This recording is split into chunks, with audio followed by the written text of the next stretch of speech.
आप सभी का स्वागत है EIS एजुकेशन में। और आज आपको इस वीडियो में यूपी पॉलिटेक्निक काउंसलिंग को लेके A to Z पूरी जानकारी आज आपको इस वीडियो में बताने वाले हैं। आपको ये वीडियो देखने के बाद आपको बिल्कुल भी कोई दूसरी वीडियो देखने की ज़रूरत नहीं पड़ेगी, आपको बिल्कुल भी परेशान होने की ज़रूरत नहीं पड़ेगी। आपको एक एक करके पूरी जानकारी आपको इस वीडियो में बता दी जाएगी, जिससे कि आपके जितने भी डाउट होते हैं, जितने भी सवाल हैं, वो सारे सवाल के जवाब आपको इस वीडियो में मिल जाएंगे। इसलिए आप वीडियो पूरा देखें। वीडियो थोड़ी लंबी होगी, लेकिन आप वीडियो पूरा देखें, कहीं पर भी स्किप करके ना देखें। अगर आपको कोई भी डाउट होती है तो आप कमेंट करके भी जरूर पूछें और चैनल को सब्सक्राइब करें। वीडियो पसंद आए तो आप वीडियो को भी लाइक जरूर कीजिएगा। तो वीडियो शुरू करते हैं और एक एक करके आपको पूरी जानकारी बताते हैं। तो सबसे पहले काउंसलिंग के शेड्यूल क्या हैं, क्योंकि आपको ऑनलाइन काउंसलिंग करवानी है। आपकी जो काउंसलिंग है वो 8 चरणों में करवाई जाएंगी, यानी 8 चरणों में आपकी काउंसलिंग होने हैं। तो सबसे पहली जो काउंसलिंग है वो 30 सितंबर से यानी आज से शुरू हो रही है, जो कि 4 अक्टूबर तक चलेगी। तो एक एक करके उसकी पूरी जानकारी क्या है पहले आपको वो बताते हैं। तो देखिए, फर्स्ट राउंड की जो काउंसलिंग है, यानी इसमें आपको रजिस्ट्रेशन और जो पेमेंट जो करनी है वो आपको 30 से लेके 4 अक्टूबर तक करनी है। इसके अलावा फर्स्ट राउंड की यानी जो कि चूज फिलिंग है, यानी जो आप ट्रेड चाहते हैं, जिस ग्रुप में आप हैं उससे आप कौन सा ट्रेड चाहते हैं, तो उसके लिए आप 2 से लेके 5 अक्टूबर तक यहाँ पे करवा सकते हैं। फर्स्ट राउंड की जो कि सीट अलॉटमेंट होगी, यानी आपने जो ट्रेड चुना हुआ है, आपको उसमें से कौन सा ट्रेड मिला हुआ है, तो वो जो सीट अलॉटमेंट होती है वो आपको 6 अक्टूबर को यहाँ पे उसकी लिस्ट जो है वो जारी की जाएगी। अगर आपको जो सीट आई है उसको आपको फ्रीज या अपलोड करना होता है। अगर आपको नहीं पता कि फ्रीज और अपलोड का मतलब क्या होता है तो वो भी आपको आगे बता दिया जाएगा। तो फ्रीज और अपलोड का आपको ऑप्शन मिल जाएगा। आपको अपने डॉक्यूमेंट जो वेरिफिकेशन है वो आपको करवाने हैं। आप जिस भी डिस्ट्रिक्ट में हैं, मतलब आप जिस भी शहर में हैं, आप वहाँ पे जाके अपने डॉक्यूमेंट को वेरिफिकेशन करवा सकते हैं, जो कि 6 से लेके आपको 11 अक्टूबर तक शाम की 5 बजे तक आपको करवानी है। और फर्स्ट राउंड की जो कि फुल फीस होती है और जो आपको जमा करवानी है वो 6 से लेके आपको 12 तक आप करवा सकते हैं। ठीक है, तो ये हो गई फर्स्ट राउंड की जो कि काउंसलिंग की जो शेड्यूल है। इसी तरह से आपकी जो सेकंड राउंड की जो काउंसलिंग है, इसमें भी वही सारी चीज़ें जो कि फर्स्ट राउंड में होती है। आपको रजिस्ट्रेशन करवाना है, पेमेंट फीस देनी है, आपको अपने ट्रेड को चूज़ करना है, फिर सीट अलॉटमेंट होती है, फिर फ्रीज ऑफ फ्लोट का ऑप्शन मिलता है। उसके बाद आपको जो सिक्योरिटी फीस होती है आपको वो जमा करनी है। तो यहाँ पे ये सारी जानकारी आपको दी गई है। आपको ये जो PDF फाइल है ये आपको डिस्क्रिप्शन में भी मिल जाएगी, आप वहाँ से भी आप इसे डाउनलोड कर लेंगे। आप एक एक करके इसकी पूरी जानकारी को देख सकते हैं। हम आपको एक एक जानकारी यहाँ पे बता भी रहे हैं। तो यहाँ पे जो कि फर्स्ट से लेके 3 राउंड तक की जो काउंसलिंग की जो शेड्यूल है ये यहाँ पे अभी बताई गई है। इसके बाद भी आपको पूरे 8 राउंड की काउंसलिंग के जो शेड्यूल हैं वो जारी किए गए हैं, आपको वो भी बताते हैं। लेकिन पहले जो कि फर्स्ट से लेकर 3 तक की जो काउंसलिंग शेड्यूल है वो यहाँ पे जारी कर दिए गए हैं, जो कि आपके 30 तारीख से शुरू हो रही है और 20 तारीख तक यहाँ पे चलने वाली है, जो कि 3rd राउंड की काउंसलिंग है। उसके बाद से क्या होगी, उसके बाद से जो 4th राउंड की काउंसलिंग है वो शुरू होगी। लेकिन जो 3rd राउंड की जो काउंसलिंग है, यानी पहले से लेके जो 3rd राउंड की काउंसलिंग है, इसमें सिर्फ यूपी राज्य के ही जो स्टूडेंट हैं वही सिर्फ काउंसलिंग करवा सकते हैं। उसके अलावा दूसरे राज्य के जो छात्र हैं वो इसमें काउंसलिंग नहीं करवा सकते। ये एक बड़ी बात है। काउंसलिंग तो शुरू भले हुई होगी, लेकिन इसमें जो है वो सिर्फ यूपी राज्य के जो स्टूडेंट हैं जिन्होंने परीक्षा क्वालिफाई की है वही सिर्फ इसमें काउंसलिंग करवा सकते हैं। दूसरे राज्य के छात्र अभी काउंसलिंग इसमें नहीं करवा सकते। अगर आप यहाँ पे नोट में देखिए, यहाँ पे क्या क्या बातें कही गई हैं कि प्रथम, द्वितीय, तृतीय यानी फर्स्ट, सेकंड और 3rd राउंड की जो काउंसलिंग होगी उसमें जो आपको डॉक्यूमेंट वेरिफिकेशन करवाने हैं, आपके ही शहर में, आपके प्रदेश में ही सभी जनपदों में जो सहायता केंद्र बनवाई गई हैं वहाँ पे जाकर आपको अब वहाँ पे वेरिफिकेशन करवा लेना है। दूसरे ऑप्शन में दिया है कि प्रथम 3 चरण केवल उत्तर प्रदेश राज्य के संयुक्त प्रवेश परीक्षा में उत्तीर्ण अभ्यर्थी काउंसलिंग के लिए यहाँ पे प्रवेश करेंगे, जो कि यहाँ पे पूरी जानकारी दी गई है। उसके बाद देखिए, यहाँ पे जो तीसरा ऑप्शन दिया गया है कि प्रथम चरण में सीट आवंटन के पश्चात यदि कोई भी अभ्यर्थी फ्रीज या फ्लोट का चुनाव नहीं करता है तो उसके पश्चात डॉक्यूमेंट वेरिफिकेशन नहीं करवाता है अथवा निर्धारित शुल्क ऑनलाइन निर्धारित अवधि में जमा नहीं करवाता है तो वो द्वितीय चरण तृतीय चरण की काउंसलिंग के लिए पात्र नहीं होगा और ऐसे अभ्यर्थी चौथे चरण में पुनः काउंसलिंग के लिए भाग ले सकते हैं। इस प्रकार तृतीय चरण की काउंसलिंग में भी यही प्रक्रिया लागू होगी। तो यहाँ पे देखिए, यहाँ पे जो कि बातें आपको कही गई हैं, जो कि साफ तौर पे कहा गया है कि जब भी काउंसलिंग होती है और आपको जब सीट अलॉटमेंट किया जाता है तो वहाँ पे आपको फ्लोट और फ्रीज का ऑप्शन दिया जाता है और उसमें से आपको उन दोनों में से कोई एक ऑप्शन चुनना होता है, जिसके बाद से आगे की जो प्रक्रिया होती है वो तय होती है। अगर आप फ्रीज और फ्लोट का ऑप्शन नहीं चुनते हैं, आप उसमें जो शुल्क है वो जमा नहीं करते हैं, तो आपको दूसरे चरण के लिए और 3rd राउंड की जो काउंसलिंग है, यानी 2nd और 3rd राउंड की जो काउंसलिंग है उसमें आपको मौका नहीं दिया जाएगा, आपको उससे बाहर कर दिया जाएगा। अब आपका जो दोबारा जो मौका मिलेगा वो आपको चौथे राउंड की काउंसलिंग में मौका यहाँ पे दिया जाएगा। ये बात यहाँ पे साफ कही गई है। यहाँ पे चौथे ऑप्शन में क्या कहा गया कि संयुक्त प्रवेश परीक्षा 2020 में उत्तीर्ण प्रथम चरण में रजिस्ट्रेशन नहीं करवाते हैं तो वो जो सेकंड राउंड की जो काउंसलिंग होगी वो 8 से लेकर 12 तक होनी है, तो वहाँ पे आप रजिस्ट्रेशन करवाइए, वहाँ पे आप अपने काउंसलिंग में भाग लीजिए। इसी तरह से जो कि थर्ड राउंड की काउंसलिंग होती है, अगर आप सेकंड राउंड में काउंसलिंग में भाग नहीं लेते हैं तो आप थर्ड राउंड की काउंसलिंग जो है वो 14 से शुरू होगी 16 तक, तो आप उसमें रजिस्ट्रेशन करवा के भाग ले सकते हैं। ये बातें यहाँ पे साफ कही गई हैं। और यहाँ पे जो 5वें नंबर पे कहा गया कि रजिस्ट्रेशन के समय अभ्यर्थी को डॉक्यूमेंट वेरिफिकेशन के लिए एक जनपद का चुनाव करना होगा और आवंटित पॉलिटेक्निक संस्थान में मूल अभिलेखों तथा एक छाया प्रति के साथ आवंटन के चरण की निर्धारित तिथियों में ही उपस्थित होंगे, अन्यथा उनका आवंटन निरस्त माना जाएगा। तो यहाँ पे जो बात साफ कही गई है कि जो आपको डॉक्यूमेंट वेरिफिकेशन करवानी है उसमें आपको अपने ओरिजिनल डॉक्यूमेंट भी लेके जाना है, साथ ही आपको फोटोकॉपी भी लेके जानी है। ओरिजिनल डॉक्यूमेंट का मतलब क्या है कि अगर आपने हाई स्कूल पे अगर आपने फॉर्म दिया था, तो अगर आप हाई स्कूल पास हैं तो आपको हाई स्कूल को लेके जाना, हाई स्कूल का जो मार्कशीट होता है आपको वो लेके जाना है। आपको जो जात आय निवास होती है आप वो लेके जाएं, आपको जो सनद मिलता है आप उसे लेके जाएं। इसके अलावा आपको अपना आधार कार्ड, फोटो, ये सारी चीज़ें जो कि ज़रूरी डॉक्यूमेंट होती हैं आपको वो लेके जानी है। आगे भी आपको इसके बारे में पूरी जानकारी बताने वाले हैं।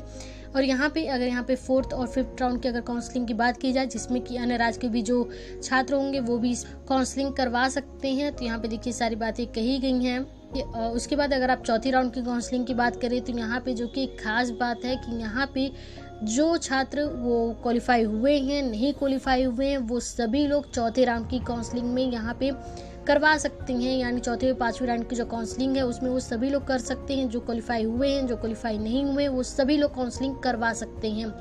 और उसी तरह से काउंसलिंग होनी है जिस तरह से बाकियों की काउंसलिंग की आपकी मैंने पूरी जानकारी दी है, उसी तरह से होने हैं। और यहाँ पे जो कि 6 से लेके 8 राउंड की तक की जो काउंसलिंग है इसमें भी आप सभी लोग अप्लाई कर सकते हैं, जो यूपी के हों, अनदर स्टेट के हों, वो सभी लोग इसमें सम्मिलित हो सकते हैं, वो अपनी काउंसलिंग को करवा सकते हैं। और वही सारी प्रोसेस होती है जो कि फर्स्ट राउंड में होती है, उसी तरह से सभी राउंड की काउंसलिंगों में होनी है। तो आप सभी लोग, जो लोग क्वालिफाई हैं, जो लोग क्वालिफाई नहीं हैं, वो सभी लोग यहाँ पे काउंसलिंग करवा सकते हैं। 4th और 5th राउंड की जो काउंसलिंग आपकी होनी है। तो ये हो गई काउंसलिंग की बात, काउंसलिंग शेड्यूल की किस दिन कौन सी काउंसलिंग आपकी होनी है। फर्स्ट राउंड से लेकर 3rd राउंड तक की जो काउंसलिंग है, आपको ये जो काउंसलिंग की जो शेड्यूल है आपको डिस्क्रिप्शन में भी मिल जाएगी, वहाँ से आप इसे डाउनलोड करके आप यहाँ पे चेक कर सकते हैं। यहाँ पे देखिए जो 4th राउंड की जो काउंसलिंग है वो 21 तारीख से शुरू होनी है, ठीक है। 5th राउंड की जो आपकी काउंसलिंग होनी है वो 26 तारीख से शुरू होगी, यानी 24 से लेकर 26 तक आपकी होनी है। और उसके बाद जो कि 6 से 8 तक की जो काउंसलिंग है वो भी 21 तारीख से ही शुरू हो जाएगी। यानी जो 4th और 5th राउंड की जो काउंसलिंग है या फिर 6 और 8 राउंड की जो काउंसलिंग कही जाए वो साथ ही में शुरू हो रही है, 21 तारीख से शुरू हो रही है। तो ये सारी पूरी जानकारी है। अब बात अगली करते हैं। तो अब जो कि अगली जानकारी में आपको बताने वाले हैं जो कि आपके ट्रेड को लेके है कि आप जिस भी शहर में हैं वहाँ पे कौन से गवर्नमेंटेड कॉलेजेस हैं, कौन सी एडेड कॉलेजेस हैं, उसमें कितने सीट हैं, किस ग्रुप से कितनी सीट हैं, यहाँ पे पूरी जानकारी दी गई है। अगर यहाँ पे आप देखें तो यहाँ पे सेंटर कोड दिया गया है, सेंटर नाम दिया गया है, और यहाँ पे आप देख सकते हैं कि किस ट्रेड में कितने सीट हैं ये भी यहाँ पे बताया गया है। यहाँ पे आपको ग्रुप का ऑप्शन मिल जाता है। यहाँ पे देखिए, अगर यहाँ पे आप देख रहे हैं, यहाँ पे हर यूपी के जितने भी शहर होते हैं उन सभी शहरों के यहाँ पे नाम आपको मिल जाएंगे। यहाँ पे देखिए मेरठ दिया है, और यहाँ पे मुजफ्फरनगर दिया है, हाथरस दिया है, मतलब यहाँ पे जितने भी यूपी के शहर होते हैं उन सभी के नाम यहाँ पे दिए गए हैं, किसमें कितनी सीट हैं वो आपको बताया गया है। यहाँ पे ग्रुप बताई गई है। तो आप इस तरह से आप जिस भी शहर के हैं, आप यूपी के जिस भी शहर के हैं या फिर आप किसी अदर राज्य के भी जो स्टूडेंट होते हैं जो कि इस फॉर्म के लिए अप्लाई करते हैं, वो भी अगर चेक करना चाहते हैं कि यूपी के कौन से शहर में कौन कौन से कॉलेजों में कितने सीट है, तो वहाँ पे आपको पूरे ग्रुप की जानकारी मिल जाती है। वो चाहे ग्रुप ए हो, ग्रुप बी हो, पूरी जानकारी आपको मिल जाएगी। ये लगभग 244 पेज का पूरा PDF है जो कि ऑफिशियली जो कि जारी किया गया है। तो आपको ये जो डिस्क्रिप्शन में आपको इस PDF का लिंक मिल जाएगा, वहाँ से आप देख सकते हैं। अगर आपको यहाँ पे बताते हैं तो यहाँ पे देखिए जो कि ये मेरठ का दिया हुआ है। मेरठ का अगर आप देखें तो यहाँ पे जो है DN पॉलिटेक्निक है मेरठ, जो कि यहाँ पे मेरठ है, इसका जो सेंटर कोड है वो लगभग यहाँ पे 1117 यहाँ पे दिया गया है। यहाँ पे देखिए सिविल इंजीनियरिंग में जो कि 102 है, ट्रेड कोड है जो कि 75 सीट है। इसके अलावा इलेक्ट्रॉनिक्स इंजीनियरिंग में भी 75 सीट हैं। तो इस तरह से जो भी सीटें हैं, ज़्यादातर ग्रुप ए की जो सीटें हैं कई सारे राज्यों में जहाँ पे 75 होती हैं, कहीं पे 56 भी होती है, कहीं पे अलग अलग मतलब कॉलेजों के हिसाब से वहाँ पे आपके जो ट्रेड होते हैं वो होते हैं। तो आप अपने शहर के हिसाब से देख सकते हैं। इसके बाद अगर आपको अगली जानकारी बताते हैं जहाँ पे आपको काउंसलिंग किस तरह से करवानी है, और काउंसलिंग को लेकर जो कि आपको एक डायरेक्शन दिया गया है, आपको एक निर्देश दिए गए हैं कि किस तरह से आपको काउंसलिंग करवानी है, तो अब उस पर आपको बात करते हैं और उस पर आपको बताते हैं। यहाँ पे देखिए जो कि यहाँ पे देखिए हिसाब से क्या क्या पूरी बातें कही गई हैं। एक एक करके निर्देश बहुत ज़रूरी हैं क्योंकि आज से ही आपके काउंसलिंग शुरू हो रहे हैं, लेकिन इससे पहले आपको निर्देशों को जानना बेहद ज़रूरी है, तो इसलिए आप एक एक करके आपको पूरी जानकारी बताते हैं। यहाँ पे देखिए क्या कहा गया कि संयुक्त प्रवेश परीक्षा 2020 के जो रिजल्ट हैं के आधार पर अभ्यर्थियों को संस्थान एवं कोर्सों का आवंटन उनके मेरिट, उनके द्वारा किए गए विकल्पों व आरक्षण के आधार पर ऑनलाइन काउंसलिंग की जो वेबसाइट है, यानी जो कि उसकी ऑफिशियल वेबसाइट होती है jacob.ines.in, वहाँ से आप जाके अपनी काउंसलिंग करवा सकते हैं। वो भी आपको पूरी जानकारी आगे बताएंगे, लेकिन यहाँ पे क्या बातें हैं पहले आपको वो बताते हैं। छात्र अपने लॉगिन आईडी से पासवर्ड तथा मोबाइल नंबर जो कि काउंसलिंग रजिस्ट्रेशन में आपने दिया है उस पर आपको सुरक्षित करना है। सभी महत्वपूर्ण सूचनाएं जो भी OTP मोबाइल नंबर पे हैं वो आपकी जाएंगी। छात्रों को सलाह दी जाती है कि काउंसलिंग को दिए गए निर्देशों को प्रिंट कॉपी करके पूरी तरह से निर्देशों को स्वयं अध्ययन कर ले। प्रवेश पत्र, score card, registration form, registration शुल्क जो कि 250 रुपये की रसीद, जमा पूर्व शुल्क अथवा सीट शुल्क रुपये जो कि 3000 रुपये आपको देनी है। उसके अलावा जो अलॉटमेंट लेटर है आपको इस एक एक प्रति को अपने पास सुरक्षित करके रख लेना। यहाँ पे अगर साफ सीधी बात बताएं कि यहाँ पे क्या पूरी बातें कही गई हैं कि आपको जब काउंसलिंग के लिए जब अप्लाई करना है तो वहाँ पे आपको 250 रुपये लगेंगे। उसके बाद जब आपको सीट मिलती है जो कि आपको सीट अलॉटमेंट होती है, आपको वहाँ पे फ्रीज अपलोड करना है। आप जैसे ही फ्रीज अपलोड का जो ऑप्शन आपको मिलेगा, आगे बताते हैं कि फ्रीज अपलोड का ऑप्शन क्या है, तो वहाँ पे अगर आपको जो सीट मिल गई, आप चाहते हैं कि वो आपको सीट मिले, तो उसके लिए आपको 3000 रुपये जो होती है वो आपको जमा करनी होती है। और बाकी की जो फीस होती है उसमें आपके 3000 जो रुपये होते हैं वो आपके ऐड हो जाएंगे। ऐसा नहीं है कि आपने 3000 रुपये जमा किया, बाकी जो पूरी जो फीस लगती है जो कि 10,100 कुछ करके रुपये जो लगती है वो आपकी जो फीस होती है वो आप में वो 3000 रुपये जो है वो उसमें ऐड हो जाती है। ऐसा नहीं है कि आपको अलग से देना है, वो 3000 जो है उसी आपके पूरे फीस में जो कि 10,000 के करीब जो फीस होती है उसमें वो ऐड हो जाएगा। यहाँ पे देखिए जो कि निर्देश दिए गए हैं इसमें क्या कहा गया है, तो यहाँ पे देखिए काउंसलिंग के लिए जो कि निर्देश दिए गए हैं, यहाँ पे जो बातें लिखी गई हैं आपको साफ सीधे अगर सिंपल बातों में कहें तो यहाँ पे क्या कहा गया, काउंसलिंग की जो शेड्यूल है, किस दिन कौन सी काउंसलिंग शुरू हो रही है, किस दिन सीट अलॉटमेंट होनी है, ये सभी जो कि हमने आपको पहले बताई है। तो वो सारी जो चीज़ें हैं वो आपके ऑफिशियल वेबसाइट पे हैं, आप वहाँ से जाके डाउनलोड कर सकते हैं। काउंसलिंग जो है वो आपकी 8 चरणों में होनी है जो कि हमने आपको पहले ही बताया। इसके अलावा अभ्यर्थी सुनिश्चित करें कि काउंसलिंग के समय उनके पास जो कि न्यूनतम अंक पत्र संबंधी प्रमाण पत्र जो कि लागू है, न्यूनतम मूल पत्र जैसे कि उपलब्ध हों। डॉक्यूमेंट वेरिफिकेशन में मूल प्रमाण पत्रों की आवश्यकता होगी। तो यहाँ पे जो बातें कही गई हैं, जैसे कि हमने आपको पहले ही कहा कि आपके पास जो कि ओरिजिनल डॉक्यूमेंट होने चाहिए। मतलब ओरिजिनल डॉक्यूमेंट का मतलब है कि अगर आप हाई स्कूल पास हैं तो आप वो भी लेके जाएं, फोटोकॉपी भी लेके जाएं, और इसके अलावा आप इंटर अगर पास हैं तो आपको इंटर की जो मार्कशीट है आपको वो लेके जानी है। साथ में आपको फोटोकॉपी भी आप लेके जा सकते हैं, जात, आय, निवास, आधार कार्ड, फोटो, ये सारी चीज़ें आपको लेके जानी है।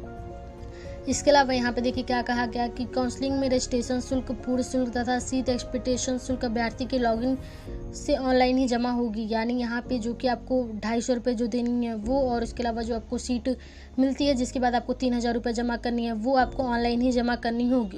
उसके बाद देखिए रजिस्ट्रेशन के लिए इसमें क्या कहा गया कि काउंसलिंग में भाग लेने के लिए जो भी अभ्यर्थी जो इसमें काउंसलिंग करवाना चाहते हैं वो jacob.ines.in जो कि इसकी ऑफिशियल वेबसाइट है वहाँ पे जाना है। वहाँ पे आपको पूरी अपनी विवरण जैसे कि रोल नंबर, एप्लीकेशन नंबर, नाम, डेट ऑफ बर्थ ये देनी है। उसके बाद सही पाने के बाद आपके पास एक फॉर्म खुलती है, उसमें आपको पूरा विवरण देना है। आपको अपना नया पासवर्ड वहाँ पर भरा जाएगा और अभ्यर्थी को पूरा रोल नंबर का वचन देना है कि उसके द्वारा दिए गए जो भी न्यूनतम शिक्षक आरक्षण एवं संबंधित प्रमाण पत्र की मूल अभिलेख उनके पास उपलब्ध है। यानी जो भी आपसे वहाँ पे कहा जाएगा जैसे कि हाई स्कूल, इंटर, सनद, जात, आय, निवास और आधार कार्ड, जो भी ये पूरी जो आपके सामने जो फॉर्म आएगी वहाँ पे आपको करके वहाँ पे टिक करनी है और कहना है कि ये सारी चीज़ें आपके पास हैं।